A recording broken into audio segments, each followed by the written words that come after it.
आप सभी को जय मसीह की दोस्तों। मेरा नाम है रोहित कुमार। आप देख रहे हैं द इशू इंस्पायर चैनल में।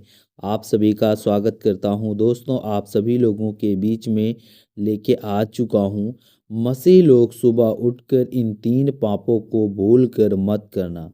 आज हमारे कुछ मसीही भाई बहन हैं जो अपने जीवन में इन तीन पापों को सुबह उठकर कर लेते हैं और उनके जीवन में बहुत सारी समस्याएं और बहुत सारी दिक्कतें बनी रहती है। और परमेश्वर कहता है कि आपको अपने जीवन में इन तीन पापों से बच करके अपने जीवन को व्यतीत करना चाहिए, क्योंकि मेरे प्रियो परमेश्वर इस बात को हमें बताता है। यहाँ पे लिखा हुआ है, मसीह धर्म के अनुसार पाप से बचने और ईश्वर के साथ सही संबंध बनाए रखने के लिए अनुशासन और प्रार्थना का महत्वपूर्ण है। और सुबह उठने पर जिन पापों से बचना चाहिए जिन पापों से बचना चाहिए उनमें निम्न निम्न बातें शामिल हो सकती है। यहाँ पे परमेश्वर का वचन कहता है कि एक मसीह धर्म के अनुसार पाप से बचना बहुत ही जरूरी है, क्योंकि मेरे प्रियो परमेश्वर का वचन कहता है कि ईश्वर के साथ सही संबंध बनाना है और उसके अनुशासन और उसके प्रार्थना का महत्व बहुत ही जरूरी होता है। और सुबह उठने पर जिन पापों से बचना चाहिए तो हमें बचना चाहिए, क्योंकि मेरे आज कुछ मसीह भाई बहनें जो आज अपने जीवन में इन पापों से नहीं बच पाते हैं और उनके जीवन में बहुत सारी समस्याएं और बहुत सारी दिक्कतें आ जाती है और हमेशा परेशानियों का सामना करते रहते हैं। तो चलिए दोस्तों, सबसे पहले गलती के बारे में बात करता हूँ। सबसे पहली गलती है आलस और प्रार्थना की अपेक्षा करना। यहाँ पे परमेश्वर का वचन कहता है, आलस और प्रार्थना की अपेक्षा जानते हैं। जैसे कि कुछ लोग होते हैं अपने जीवन में प्रार्थना करने में भी आलस आती है उन लोगों को, यानी कि वचन पढ़ने में भी आलस आती है उन लोगों की। तो मेरे प्रियो परमेश्वर का वचन कहता है, आलस और प्रार्थना की अपेक्षा ना करना और सुबह उठते ही सबसे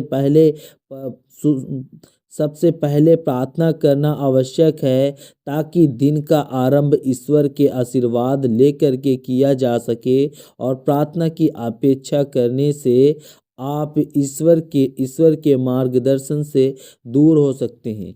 यहाँ पे जितने मेरे मसीह भाई बहन हैं, परमेश्वर का वचन बताता है कि सुबह उठते ही सबसे पहले प्रार्थना प्रार्थना प्रार्थना करना आवश्यक होता है, और ताकि दिन का आरंभ हम कैसे कर सकें, ईश्वर के आशीर्वाद लेकर के। और प्रार्थना की अपेक्षा करने से आप ईश्वर के मार्गदर्शन से दूर हो जाएंगे। आपको फिर परमेश्वर आपको आशीषित नहीं करेगा। आप परमेश्वर की प्रार्थना से बहुत दूर चले जाएंगे। परमेश्वर कहता है, इसीलिए आपको हर एक चीज मेरे वचन को पढ़ करके, मेरे बताए हुए मार्ग पे चल करके अपने सभी कार्यों को सफल करना चाहिए। परमेश्वर कहता है, तेरे कार्य में बढ़ोतरी होगी और तू अपने जीवन में पूरे दिन एक भेड़ के बछड़े के नाई उछलेगा और कूदेगा और फांदेगा, क्योंकि मेरे प्रियो परमेश्वर का आशीर्वाद है। और परमेश्वर इस बात का कहता है, जो व्यक्ति मेरे वचन को पढ़ करके अपने जीवन को व्यतीत करता है, उसके जीवन में दुख और तकलीफें और प्रॉब्लमें कभी नहीं आती है। इसलिए मेरे प्रियो, हम सभी लोगों को इन बातों को सोचना और समझना बहुत ज़रूरी है। और दोस्तों, दूसरे वचन की ओर चलते हैं। यहाँ पे लिखा हुआ है, अशुभ और नकारात्मक विचारों में उलझना।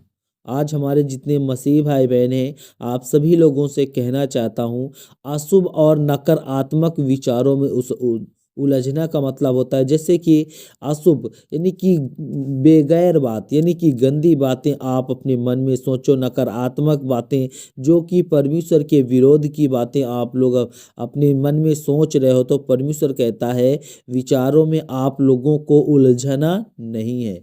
परमेश्वर यहाँ पे बताता है, यहाँ पे पढ़ते हैं, नकारात्मक और शिकायतों के साथ दिन की शुरुआत करना आपको आत्मिक रूप से कमजोर कर सकता है। और इसके बजाय धन्यवाद और सकारात्मक विचारों को अपनाएं।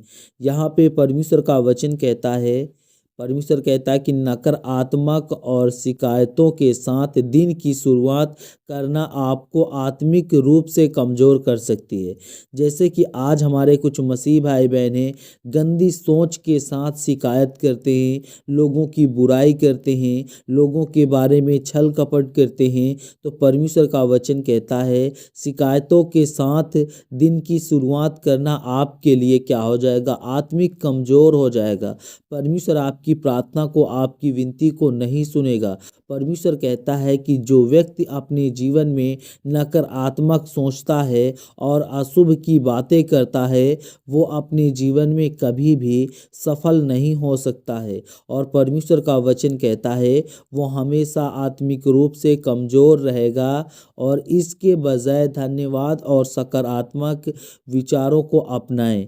परमेश्वर कहता है इसीलिए आप सभी लोगों को परमेश्वर को धन्यवाद कह करके और सकारात्मक विचारों को अपनाएं। परमेश्वर कहता है कि तेरे जीवन में हर एक चीज़ सफल होगा। और दोस्तों दूसरे वचन की ओर चलते हैं। यहाँ पे लिखा हुआ है 3 में, दूसरों के प्रति कटुता या दोष रखना। आज हमारे कुछ मसीह भाई बहन जो कि सुबह उठते ही लोगों, अपने पड़ोसियों के साथ या अपने किसी भी व्यक्ति के साथ वो लोग क्या कर उसके प्रति कटुता या दोष की बातें बोल देते हैं, जिससे उसका हृदय जल जाता है और उससे नफरत लोग करने लगते हैं। तो मेरे प्रियो, मैं आज जितने मेरे मसीह भाई बहन हैं, आप सभी लोगों से कहना चाहता हूँ कि सुबह के समय जब आप बिस्तर से उठो तो दूसरों के प्रति कटुता वचन या दोष मत रखना। क्योंकि मेरे प्रियो, प्रभु का वचन कहता है हमें सभी लोगों से प्रेम करना चाहिए और सभी लोगों के साथ मिलजुल करके अपने जीवन को व्यतीत करना चाहिए। दोस्तों यहाँ पर लिखा हुआ है उनके बाद यहाँ पे सुबह उठने के बाद दूसरों के प्रति दोष यहाँ पे जलना या क्रोध का विचार करना आत्मा के लिए हानिकारक है। और इसके बजाय क्षमा और प्रेम को अपनाएं, क्योंकि यही मसीह मार्ग कहता है।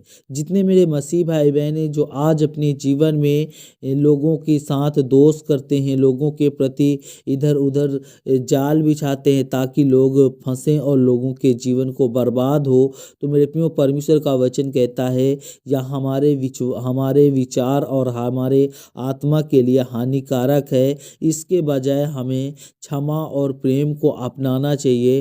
प्रभु यीशु मसीह का मार्ग अपना करके अपने जीवन को व्यतीत कर सकते हैं।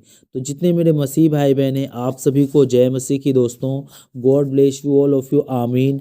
नेक्स्ट वीडियो मिलता हूँ दोस्तों।